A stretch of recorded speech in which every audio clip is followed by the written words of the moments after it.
바로 우리 아이들의 미래가 흔들리고 있다는 말이죠. 이 알파 세대라는 신인류를 맞이할 준비가 필요한 겁니다.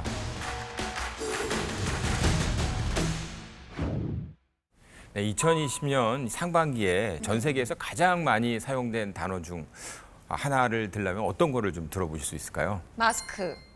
팬데믹, 마스크. 네, 저는 이런 단어 중에서 바로 이 설마라는 단어를 한번 좀 골라보고 싶어요. 사람 잡는다는 그 단어요? 그렇죠. 저희가 얼마나 조마조마했습니까? 에이, 설마 몇 달이면 끝나겠지 했는데 벌써 2달, 3달, 지금이 8개월째죠. 네. 그리고 학교도요. 에이, 설마 학교는 가겠지 했는데 웬걸요? 등교를 미루고 또 미뤘잖아요. 네, 실제로 이 전 세계 교육 현장에서 이 빨간불이 들어오고 있습니다. 잠깐 보실까요? 뭐야 이게? 뭐야? 어떡해. 어머, 어머. 네, 지금 보신 장면은요, 이 스위스의 한 대학교의 모습인데요. 이 등교를 하지 못한 학생들 대신에 이 사진을 두고 교수님이 수업을 하고 있는 겁니다. 근데 좀 무섭다. 네. 대학교뿐만이 아니에요. 2020년 5월이죠. 그러니까 지금부터 좀 몇 개월 전인데 벌써 이미 총 160개 국가가 휴교를 했어요. 이렇게 유례없던 코로나 휴교령 때문에 전 세계에서 약 12억 명 이상의 학생들이 등교를 못하게 되었다라고 합니다. 그래도 그나마 이 철저한 방역을 하고 또 시스템을 갖춰서 등교를 하는 학교도 있었어요. 그 학생들은 어땠을까요? 한번 볼까요? 이게 실제 화면이죠, 지금. 와 이게 그렇습니다. 밥 먹는 시간 이렇게 혼자서 저렇게 먹는 거예요. 와.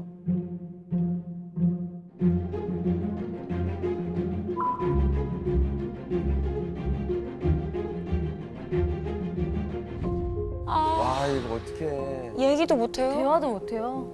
우리 때는 이게 도시락 까먹는 재미가 있잖아요. 같이 중간에 친구들끼리 한 3교시에 도시락 까먹고 또 점심시간에 또 가가지고 또 뺏어 막 먹고. 친구들하고 막 반찬 먹고 막 얘기하고 너무 짱이죠. 너무 저는 좋았다. 보면서 정말 남의 일 같지가 않은 게 그마저도 불안하고 싫으신 학부모님들이 계시니까 우리 아이는 불안해요. 급식 안 하고 그냥 보내주세요 하시는 어머님들도 꽤 많이 계시고 예, 그래서 저도 고민을 많이 하다가 그래도 아이의 첫 등교고 첫 친구들이랑 이제 친해질 수 있는 기회라고 생각을 하고 그러니까. 신청을 했는데 딱 저렇게 식사를 해서 친구들이랑 뭐 이야기를 나누면서 밥을 먹거나 할 수 있는 상황이 아니더라고요. 아이고. 말로만 들었지 이렇게 사진을 보니까 이 학부모님들 많이 속상했죠. 진짜. 속상해하셨을 것 같아요.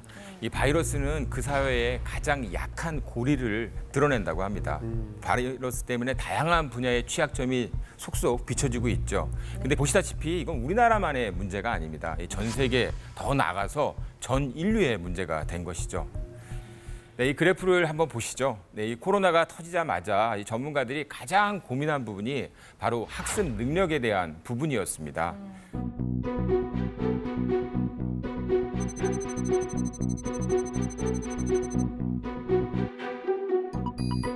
자, 지금 나타내는 그래프는요, 이 초등학교 3학년부터 또 그리고 중학교 2학년까지 수학 성적 변화를 예측한 그래프인데요.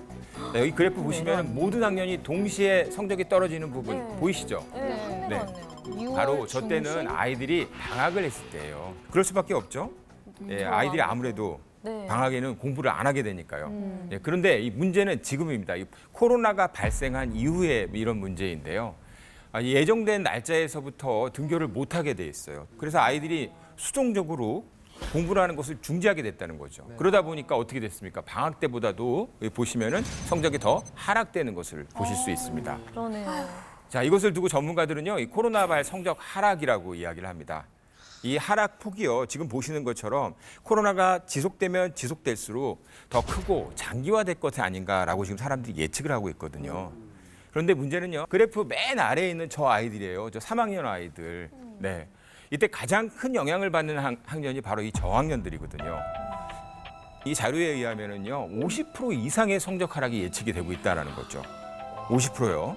배워놓은 게 없어서 그런가? 그렇죠. 이미 배워놓은 게 없기 때문에 3학년 학생들, 특히 수학 과목이거든요. 이제 기본을 쌓아야 되는 시기에 이 기본적인 학습 실력조차 못 갖췄기 때문에 학습 결손이 훨씬 더 심각해진다는 거죠. 그러니까 저학년일수록 이게 발달할 수 있는 기회를 놓친다는 게 굉장히 큰 문제네요. 네, 그 말씀이 굉장히 큰 포인트입니다. 이 저학년에서 이렇게 장기간 교육 손실이 있으면은 나중에 이 성인이 된 후에도요, 이 IQ에 이 지수에도 관련이 있다고 합니다. 아, 진짜. 그리고 지금 IQ. 심지어 이 코로나로 인해서요, 앞서서 말씀드린 것처럼 이 박물관도 닫고 있고요, 도서관도 닫고 있고, 견학, 캠프 이런 학교 이외에서 우리가 많이 체험 활동을 하잖아요. 이런 것들이 지금 다 제한을 받고 있어요. 맞아요. 결국은 이전에 볼 수 없었던 이 최악의 이 퇴보를, 그러니까 학습 손실 면에서 말하는 거죠. 겪을지도 모른다라는 겁니다.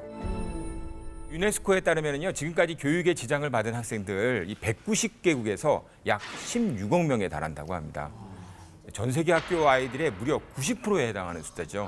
와, 거의 90%. 전 세계적으로 학교들이 다 멈췄네요. 거의 다 멈췄다고 보면 될 것 같아요. 근데 지금 문제는요, 이게 언제 이 맞아요. 학교가 다시 문을 열지 확실히 알 수 없다라는 이런 맞아요. 문제죠. 네. 그래서 이 사람들은요, 이 아이들이 잃어버린 세대가 되는 것 아니냐고 이렇게 묻고 있어요. 아, 안타깝다. 맞다. 자, 이렇게 잃어버린 세대가 될지 모르는 이 아이들, 사실 또 다른 이름이 있어요. 미래학습자라는 이런 측면에서요, 바로 알파 세대입니다. 알파 세대. 네, 2010년생부터요, 앞으로 태어날 2024년생까지가 바로 이 알파 세대에 속하게 되는 건데요. 이 알파 세대가 등장한 2010년은 애플에서 아이패드가 출시된 해입니다. 그러니까 이 알파 세대는 아이패드하고 나이가 똑같은 동갑내기라고 할 수 있죠. 네, 그만큼 디지털이라든지 스마트폰, 인공지능과 아주 밀접한 환경에서 시작한 세대다라고 얘기를 할 수 있습니다. 아, 진짜 한 기사에서 봤는데 영국에서 생후 18개월 된 아기가 처음으로 입에서 나온 말이 엄마 아빠가 아니라 알렉사였대요. 아, 저 AI 인공지능 이름 있잖아요. 알렉사 뭐 문 알카 열어줘 그런 이런 거 아니에요, 그냥? 아이. 기사에서 봤어요. 근데 우리나라 아이들은 시리 이거 하지 않을까요? 시리야. 헤이 클로바 이거 하더라고요. 우리 헤이 아이들. 클로바. 우리 애들도. 그래서 이 세대들을, 알파 세대들을요, AI 네이티브라고도 부르거든요. 네, 앞서서 말씀드린 것처럼 아침에 일어났을 때 기상 알림을 AI가 들려주고요. 또 AI가 들려주는 동화를 듣고 잠들게 되죠. 그래서 24시간을 AI하고 함께 이 자는 세대, 사는 세대, 바로 이게 AI 세대, 알파 세대라는 거죠. 알파 세대. 네. 실제로 이 인공지능 관련 업계에서는요, 가장 많이 재생되는 노래가 동요라고 합니다. 아, 그렇겠다. 아기들한테. 육아에 가장 수밖에 많이 없어요. 쓰이는구나. 네. 맞아요. 그리고요, 가장 활발하게 이루어지는 서비스가 키즈 컨텐츠라고 해요. 네. 아기 상어 뚜루뚜루. 이게 계속 나오니까. 아이 셋을 키우는데 저도 그 돈을 많이 받았어요. 아, 그래요? 같이 키웠다고 해도 과언이 아닐 정도로. 네. 자, 근데 이 미래를 살아가는 이 알파 세대에게 따라붙는 별명들이 더 있거든요. 그러니까 잃어버린 세대, 앞서서 얘기를 했었습니다. 코로나 퀴즈, 네, 코로나 입학생, 아유. 예, 등등 다양한데요. 특히 이 코로나 입학생으로 불리는 아이들 누구일까요? 8살. 이제 첫째. 아, 드림이 1학년. 13년생. 네, 맞습니다. 네, 초등학교 입학생 8살 맞습니다. 8살. 네. 코로나 입학생이 뭐예요? 슬퍼, 너무 슬퍼. 네, 지금 그래서 이 8살 아이들은 이 코로나 상황을 어떻게 생각하고 있을까? 아이들의 이야기를 한번 직접 들어봤습니다. 코로나 때문에 학교에도 못 가고 친구들도 못 나가고 너무 슬프다. 빨리 끝났으면 좋겠다. 6일을 집에 있고 그래서 하루 간다니까 하루. 학교를 가서 공부 열심히 많이 하고 싶어요. 학생부라기 이건 마스크인데요. 엄마가 마스크 끊어지거나 잃어버렸을 때 쓰라고 준 거예요. 이것까지 끊어지면 어떡하지? 원래는 학교에서 급수 내에서 물을 먹는 건데 거기에서 비닐랩을 다 깔아놔서 못 마시게 돼 있어서 코로나 때문에 그래서 제가 물통을 가져가야 돼요. 코로나 때문에 선생님이 개인 숟가락이랑 젓가락을 가져가라고 했어요. 수학, 수입, 근데 학습구람이 어머, 온라인 수업한다. 너무 익숙한 풍경이에요. 학교 수업자. 온라인 수업은 재미없어요. 계속 보고 있어야 되고 돌리고 뭐 먹고 싶으면 그래요. 학교가 요즘 게임 같은 걸 많이 해서 더 재밌고 좋은 친구들도 있고 그러니까요. 저리 가. 코로나 저리가. 가라. 아이고야. 코로나 저리 가라. 너무 예쁘고 너무 귀여워서 안타깝네요. 다 이구동성으로 근데 학교 가고 싶다고 얘기하네요. 그러니까. 가방 싸는 모습이 이렇게 눈물 날 것 같죠. 우리가 학교 다닐 때는 사실은 뭐 어떻게 핑계를 대서라도 몸이 조금이라도 아프면 엄마 나 학교 가기 싫어 그러면 가지 마 그러면 집에서 혼자 막 너무 신나는 시간을 가졌는데 요즘 아이들은 학교를 가고 싶어도 그럼요. 못 가는 상황이 진짜 현실로 벌어지는 게 네. 정말 슬픈 것 같아요. 너무 짠한 게 작년에 제가 이제 대부인 아이가 독일에서 초등학교 입학식을 이제 했는데 그래서 그때 갔거든요. 근데 짝을 지어서 손 잡고 같이 나가고 그래. 막 학교를 구경하고 있지. 그렇잖아요. 이제 손도 못 잡고 게임도 못 하고 하니까 이게 너무 애들 입장에서는 진짜 너무 슬픈 현실인 것 같아요. 그리고 친구를 새 학기에 사귈 거 아니에요. 그러면 가서 어땠어? 친구들 좋았어? 좋은 친구 많이 사귀었어? 물어보면 얼굴을 모른다는 거죠. 그죠. 아, 다 마스크 마스크를 쓰고. 착용하고. 톡방으로만 인사했다고 그러더라고요. 아이고. 걱정이 될 수밖에 없습니다. 예, 이렇게 이 알파 세대의 문제 저희가 이렇게 얘기를 했는데 이 단순히 한 가정에서 해결할 수 있는 문제는 아니거든요. 예, 그렇다고 이게 우리나라만의 고유한 문제도 아니잖아요. 맞아요. 네, 이 전 세계에서 이 알파 세대라는 신인류를 맞이할 준비가 필요한 겁니다. 네. 이 디지털 기기로 온라인 세상하고 가장 가까워진 세대. 그렇지만 코로나 때문에 오프라인 세상하고 가장 멀어진 바로 이 특별한 세대이기 때문이라는 거죠. 네, 2025년에 전 세계 인구의 25%를요, 이 알파 세대가 차지할 거라고 합니다.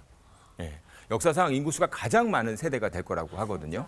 수명도 이 사상 최장으로 이들 대부분은 22세기까지 생존하게 될 거라고 해요. 예. 22세기. 자, 이것이 누구도 경험하지 못한 이 불확실한 세상에 등장한 누구도 경험하지 못한 세대, 우리가 이 알파 세대를 주목해야 하는 이유입니다. 온라인 수업이 이제 본격적으로 시행이 되면서 이제 이런 질문들이 있어요. 이러다가 학교가 사라지는 거 아니냐. 나 그 얘기 들었어. 맞아. 그 교실 종말론이 등장하고 있습니다. 맞아. 맞아요. 그런 얘기도 있잖아요. 뭐 대학교 그 등록금 좀 환불해달라고 약간 그래서 대학교 붕괴론이라는 것도 나왔잖아요. 그렇죠. 이게 그러니까 학교의 역할을요, 지식을 전달한다라는 걸로만 본다면 그럴 수도 있겠죠. 그렇지만 저는요, 그 반대가 될 거다라는 거죠. 오히려 미래 사회에서는 학교의 역할이 더 중요해지는 거죠. 왜냐하면은요, 지식 전달하고 이 평가 같은 거는요, 온라인 수업으로 가능할 수 있어요. 그렇지만은 관계 형성을 위한 이런 노력들은요, 어떻게 할 거냐는 겁니다. 앞으로 우리가 미래 사회를 얘기하지 않습니까? 이 미래 사회는 지식을 활용하는 주기가 짧아지고 또 이 삶을 사는 데서 여러 가지 변화 요소가 있어요. 근데 이 관계 형성은 미래의 직업 선택에도 도움을 준다라고 해요. 네. 그래서 런던에 있는 정경대학교 학장인 미노체 샤피크라는 분은 이런 말을 했습니다. 예, 과거의 직업이 근육과 관계가 있었다라고 하면은요, 요즘의 직업은 두뇌하고 관계가 있다. 그러나 미래의 직업은 심장과 관계가 있을 것이다. 따뜻한 관계. 따뜻한. 앞으로 이 미래 사회 그러면은요, AI가 앞으로 주도하는 사회다라고 여러분 많이 들어보셨지 않습니까? 네. 그럼 그런 AI가 주도하는 사회에서 인간이 가져야 될 게 뭐냐라는 거죠. 노동력입니까? 지력입니까?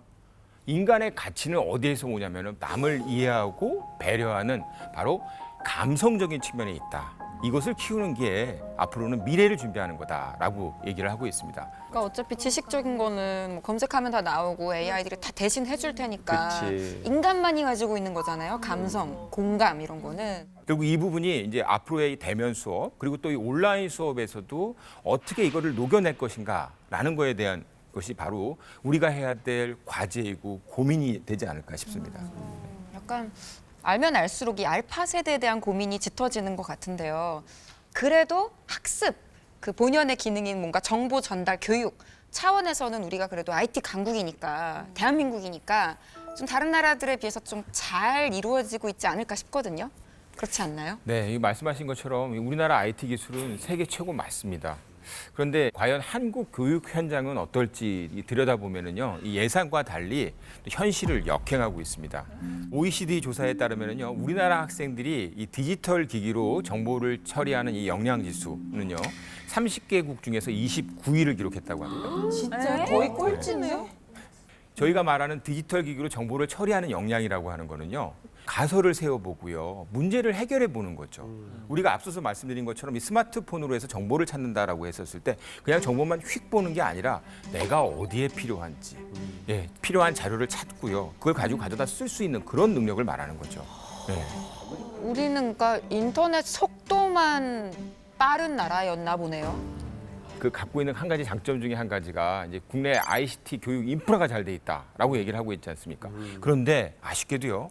이 점수도 OECD 평균에도 못 미치는 결과를 보였습니다. 네. 심지어 이 와이파이가 작동하지 않는 학교도 있었다고 그래요. 네. 우리나라예요? 네.